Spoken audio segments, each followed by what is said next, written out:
Hindi pinaplano tsaka hindi sinesetup, natutuloy guys. Tingnan nyo ako lang mag-isa. Kabyang Tunnel, ang lupit. Ayan o, Kabyang Tunnel, lupit. Tara, pagkatapos ko rito mag-Bicol tayo. Ayan, natakbo natin o, 30. Napakalupit, Kabyang Tunnel. Ito ni si Kuya Richard Locasan. Ayan po ako, Kabyang Tunnel, napakalupit. O diba, pagka hindi pinaplano natutuloy eh, diba? Moya TV. Yo, what up guys, is 5 AM. Ayan, ano bang araw ngayon? Basta 5 AM. Pupunta ako ng Kabyang. Ako lang mag-isa. Tingnan ko kung kaya ko mag-rides mag-isa. Walang kasama. As video lang natin yung magagandang spot doon. So tara, ngayon ready na ako. Outfit check. So ayan, nagkarga muna ako ng gasolina. Ayan. Full tank na yan, full tank na. Ayan, para sure ball talaga tayo. Ayan, tara. So ayun guys, umalis ako sa bahay ng alas 5. Nakarating ako sa Naik ng 6:25. Yan o.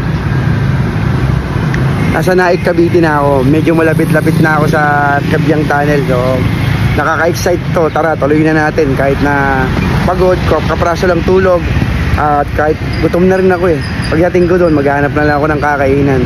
Ayan, pero goods lang kasi ganito pala yung feeling ng nagra-ride mag-isa.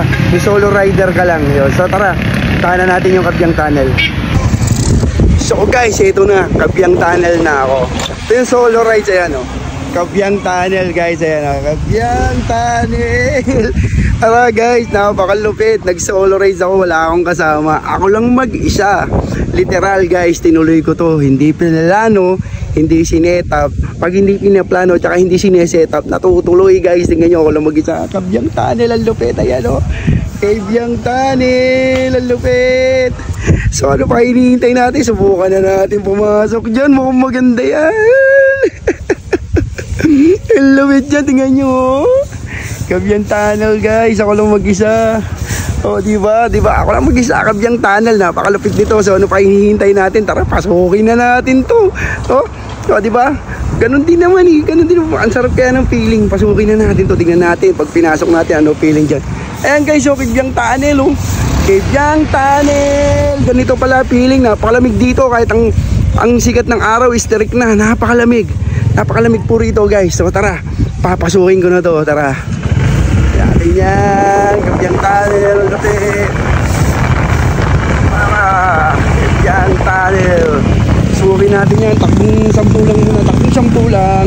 10 kasi nandito tayo sa harap. Ayan, Kabyang Tunnel, oh!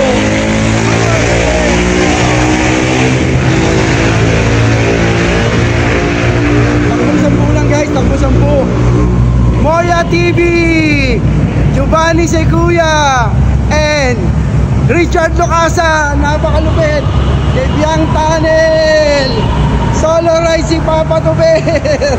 Tara, pagkatapos ko rito mag-Bicol tayo. Tara, ayan, takbo natin o, 30. Napakalupit, Kabyang Tunnel. First time natin maka-experience dito. First time ko maka-experience dito. Yung ano, yung solo rides na ako lang mag-isa. Giovanni si Kuya Richard Locasan, ayan po ako, Kabyang Tunnel, napakalupit. O diba, pagka hindi pinaplano natutuloy eh, diba? Moya TV, Richard Locasan. So ano pa hinihintay nyo? Tara. Ang sarap dito, grabe pag mag-isa ka lang. Ang ganda-ganda, napakasarap ng feeling. Oh, lakas ng hangin oh. Takbong 35 lang tayo. Takbong 35 lang, kami natuloy, ako lang mag-isa. Napakasarap ng hangin. Tingnan nyo yung simoy. Napakaganda ng paligid. Kabyang Tunnel, napakaganda ng paligid. Tara na, ang lakas ng hangin. Ang lakas ng hangin guys. Nakakatuwa, ang lakas ng hangin. Kahit tarik na tarik yung araw. Napakalamig, giniginaw ako. Kaya nagtignan nyo, ako lang mag-isa sa kalsada oh. Wala akong kasama guys, wala akong kasama. Hindi scripted to, ako lang talaga mag-isa. Walang kasama oh. Maandar tayo ng 50, napakalupit. Yan, Kabyang Tunnel. Tapos makikita mo yung mga tanawin na ang gaganda ng mga tanawin dito. Like niya no. Ayun no, dagat na may barko. Barko na may dagat. Ano ba tawag doon? Ayan no, barko na may dagat o dagat na may barko. Napakalupit guys. Ang sarap. Ang sarap ng feeling na solo rides ka lang. So pagkatapos nito, kain muna tayo. Tara.